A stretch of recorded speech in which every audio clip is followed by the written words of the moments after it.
রবীন্দ্রনাথ ঠাকুর, যাকে নিয়ে আমরা নাচানাচি করি, অনেকের মানে ভাসে যায়, আপ্লুত হয়ে যায় আবেগে, এই রবীন্দ্রনাথ ঠাকুর একজন ইন্ডিয়ান নাগরিক এবং ইন্ডিয়ার জাতীয় সঙ্গীতের রচয়িতা। আমাদের দেশে তার চেয়েও প্রতিভাবান কবি কাজী নজরুল উপস্থিত থাকা সত্ত্বেও আমরা সেই ভারতীয় নাগরিকের একটা গানকে আমাদের জাতির উপরে চাপিয়ে দেওয়া হলো জাতীয় সঙ্গীত। পৃথিবীর ইতিহাসে এমন কোন নজির আর দ্বিতীয়টা আছে বলে আমি মনে করি না। কেন কোন বাংলাদেশে যদি নজরুল ইসলামকে আমরা জাতীয় কবি আখ্যা দিয়ে থাকি, তাহলে নজরুল ইসলামের গান কেন হলো না? বা অন্য কারো গান হতে পারতো জাতীয় সঙ্গীত। ভালো ভালো কবি সাহিত্যিক ছিলেন আমাদের দেশে, কিন্তু পৃথিবীর ইতিহাসে কোথাও নাই যে বিদেশি এক নাগরিকে যে নাকি তার দেশের জাতীয় সঙ্গীত রচনা করেছে এবং আমাদের শুদ্ধ স্বাধীন বাংলাদেশে এসেও আমাদের জাতীয় সঙ্গীত রচনা করতে হবে। এটা কি ধরনের কথা? That means you have nothing in your hand. তারপর মুজিবকে দিয়ে রক্ষী বাহিনীর সৃষ্টি করলো ইন্ডিয়া। তারা বাংলাদেশের সামরিক বাহিনীকে দুর্বল করে একটা নামে মাত্র সামরিক বাহিনী, হাতে লণ্ঠন করে ঠনঠন, এই ধরনের একটা সেনাবাহিনী রাখবে। আর কারণ একটা সেনাবাহিনী তো রাখতেই হবে, কারণ যে কোনো জাতির মেরুদণ্ড হচ্ছে সেনাবাহিনী। ওই হাতে লণ্ঠন করে ঠনঠন, আর আসলে তার চেয়ে অনেক শক্তিশালী বাহিনী গঠন করলো ইন্ডিয়া। মুজিব এবং তার সরকারকে প্রোটেকশন দেওয়ার জন্য ইন্ডিয়ান আর্মি অবস্থান করবে বাংলাদেশ। বাংলাদেশের কোনো শক্তিশালী সামরিক বাহিনী গঠিত হবে না। বাংলাদেশের কোনো স্বাধীন বৈদেশিক নীতি থাকবে না।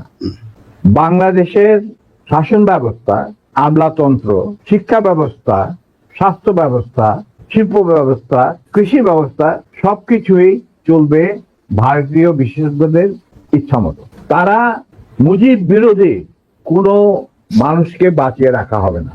তার জন্য যত লোক মারা দরকার মারা হবে, যত লোককে লুলা ল্যাংড়া করা হবে, চক্ষু তুলে নেওয়া হবে, মেয়েদের ইজ্জত লুণ্ঠন করা হবে, কোনো সমস্যা নাই। এইভাবে প্রতিপক্ষের উপর ঝাঁপিয়ে পড়ায় 40,000-এরও বেশি লোক মারা গেছে, সেটা সবাই জানে, প্রতিপক্ষে আসছে। তারপর আমরা একটা করদরাজি পরিণত হয়ে গেলাম। কিন্তু সমস্যা দেখা দিল যে বাংলাদেশের মাটিতে যদি ইন্ডিয়ান সোলজাররা অবস্থান নেয়, তাহলে বিদেশ থেকে কোনো দেশেই বাংলাদেশকে স্বীকৃতি দিতে রাজি না। কারণ পাকিস্তান ইতিমধ্যে সিকিউরিটি কাউন্সিল থেকে একটা আইন পাস করে নিল যে বাংলাদেশে কে নিয়ন্ত্রণ করতে ভারত, তাদের সেনাবাহিনীর মাধ্যমে, মুজিব সরকারের মাধ্যমে। অতএব এটা একটা ডিসপিউটেড টেরিটরি, এটা একটা স্বাধীন দেশ নয়। তাই আপনারা স্বাধীন কিভাবে রিকগনাইজ করবেন মুজিবের সরকারকে? এরপর এই অবস্থায় ইন্দিরা গান্ধী করলো মুজিব সরকার। তখন ইন্ডিয়ান সরকার ডিসাইড করলো যে ঠিক আছে, আমাদের সোলজার আমরা ফেরত নিয়ে আসবো, তার পরিবর্তে আমরা জাতীয় রক্ষী বাহিনী বানিয়ে। তাই করা হলো। তো যে কাজটা ইন্ডিয়ান আর্মি করছিল সেটা পরে জাতীয় রক্ষী বাহিনী করলো। আর কি ধরনের অত্যাচার, অবিচার, কি ধরনের মানে হত্যাযজ্ঞ, গুম, খুন এবং অনাচার, অবিচার মুজিব সরকার করছিল, সেটা খতিয়ান তো তুমি আমার কি ভালো জানতে। অনেকে এই বিষয়ে লিখেছেন, সাহসী যারা তারা লিখে গেছেন, আমিও কিছুটা লিখেছি। সেখানেই শেষ হলো না। তারপর দেখা গেল যে সেই সুতিগার থেকে মুজিব কায়েম করলেন একদলীয় এক ন্যায়তত্ত্ব, স্বৈরাচার শাসন, বাকশাল, এবং নিজেকে তিনি আজীবন রাষ্ট্রপতি হিসেবে ঘোষণা দিবেন সিদ্ধান্ত না হলো। এই বাকশালের মেম্বার সবাই। সেই বাকশাল করার পর মুজিবের শক্তি বেড়ে গেল, তার নিষ্ঠুরতা এমন অসহনীয় পর্যায়ে চলে গেল, ইলিয়াস লুটপাট, মার ধর, চোরাচালান, নকল টাকা ছাপানো ভারত থেকে, এই সমস্ত মানে একটা আমাদের মনে অস্তিত্বই এমন অবস্থায় গিয়ে থাকলো যে মানুষ একদিন মুজিবের জন্য দোয়া করেছিল যে আল্লাহ এই মুজিব আমাদের চোখের মনি, আমাদের বাঁচাবে, দেশকে স্বাধীন করবে, বাঙালিদের ন্যায্য অধিকার আদায় করবে। সেই মুজিবের জন্য লোকজন আল্লাহর কাছে দোয়া চাচ্ছিল যে আল্লাহ আমাদের আজাদ দাও। নমরুদের হাত থেকে আজাদ দাও, আমরা তো শেষ মরে যাচ্ছি সব, কোথাও কোনো কেউ নেই প্রতিবাদ করা। কিন্তু আমরা যারা সেনাবাহিনীতে তখন ছিলাম, যারা দেশপ্রেমী যোদ্ধা, তারা ঠিক মেনে নিতে পারেনি। কিভাবে তারা মেনে নিতে পারেনি পাকিস্তানের জান্তাদের অবিচার এবং দুরাচার। এরই পরিপ্রেক্ষিতে তাদের নেতৃত্বে সংগঠিত হয় একটা সেনা বিপ্লব। অনেকে বলে মুজিবকে মারা হলো কেন? মুজিব তো মারা যায় নাই, মুজিব নিহত হয়েছে একটা সেনা অভ্যুত্থানের ঘটাকালে।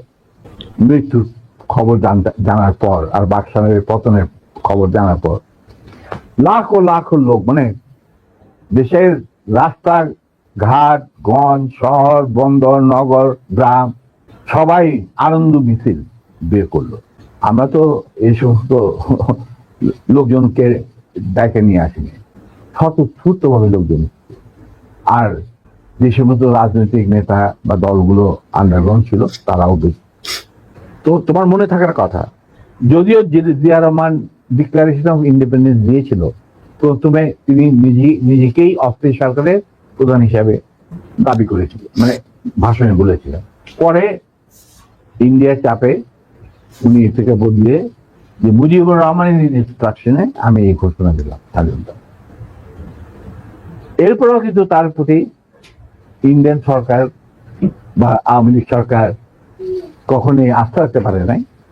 তারা তাকে সেক্টর কমান্ডারের অবস্থান থেকে সরিয়ে এনে হেড কোয়ার্টার দাম করে এক সেফ হাউসে, মানে আমাদের কিছু সেফ হাউস ছিল যেখানে আমরা থাকতাম বা আমাদের সাথীরা সুজাত কল্যাণীতে, মানে এই স্বভাব ক্যালকাটা একটা বাড়িতে ওনাকে না নিষ্ক্রিয় করে রাখা হইত। তখন কেউ জিয়া রহমানের আশেপাশে যায়, কারণ উনি ভারতের চক্ষুষু, উনি আওয়ামী লীগের চক্ষুষু, তো কে যাবে ওনার সাথে দেখা করতে? তখন কিন্তু আমি, কারণ আমি জিয়া রহমানকে অনেক আগে শিখেছি, পাকিস্তান আমল থেকে একসাথে কাজও করেছি। যাই হোক, আমি গিয়ে ওনার সাথে যোগাযোগ করি এবং তাকে বুঝাই যে স্যার আপনি ধৈর্য ধরুন, আমরা আপনাকে সহজে হারাবো না। তখন আস্তে আস্তে আমরা তাকে বলি যে আপনি এরকম আসল উদ্দেশ্য যে ভারতে, সেটাকে বানচাল করার জন্য এখন থেকে আমরা প্রস্তুতি নিচ্ছি। আপনি কি আমাদের সাথে থাকবেন কি থাকবেন না সেটা আমাদের তরফ থেকে আমাকে পাঠানো হয়েছে জানার জন্য, কারণ আমি আপনার কাছে সবচেয়ে ক্লোজ ছিলাম পাকিস্তান আর্মি, সবাই জানে। আচ্ছা, উনি বলেন কি তোমাদের কর্মসূচি? তখন আমি তাকে আমাদের কর্মসূচি দিলাম, যেটা 25 বছরের একটা কর্মসূচি ছিল ইন্ডিয়া।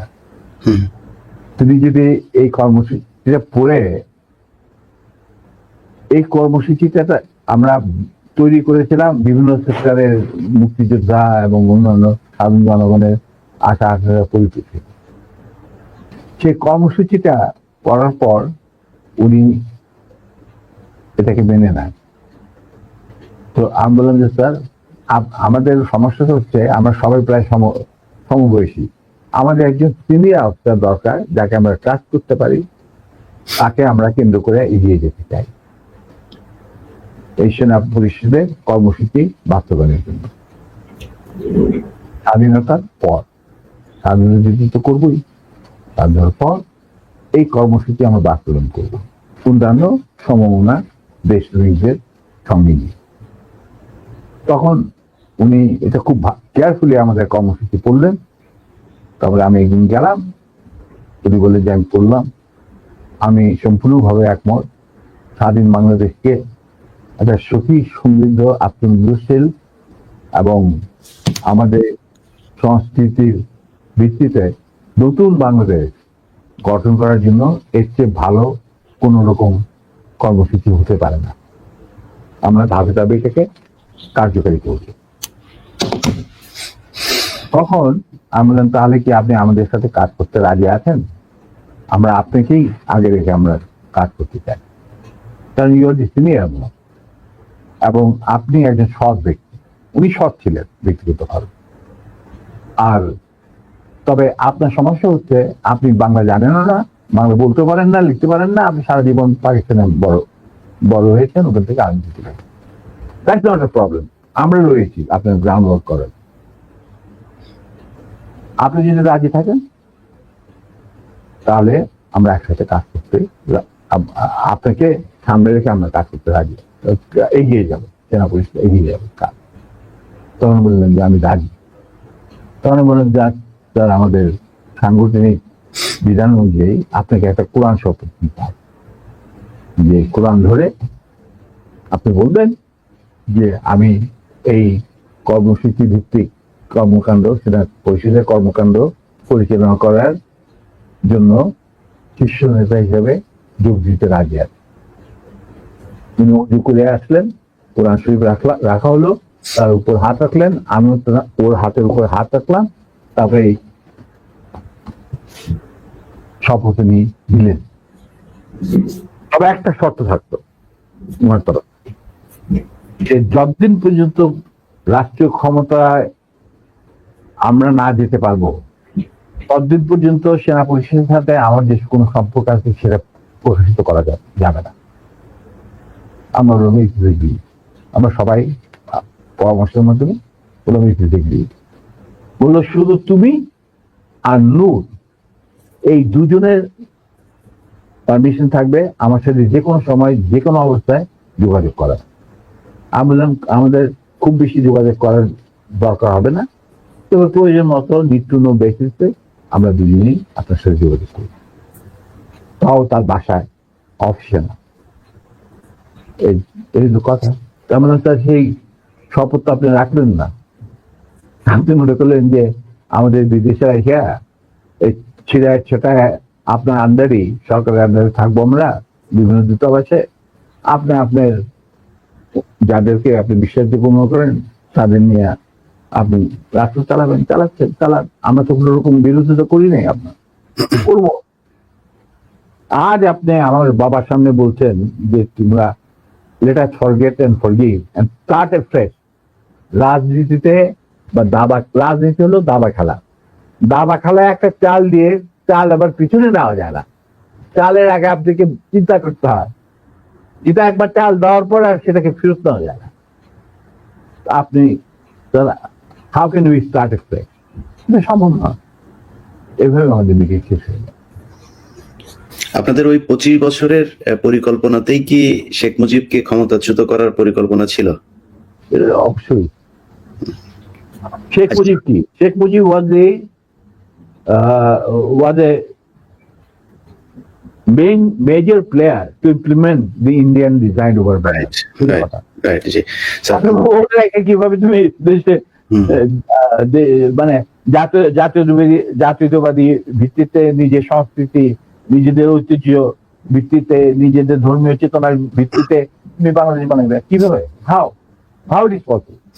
এটা তো, এই প্রশ্নটা তো আমার মনে হয় তোমার করাই উচিত ছিল না।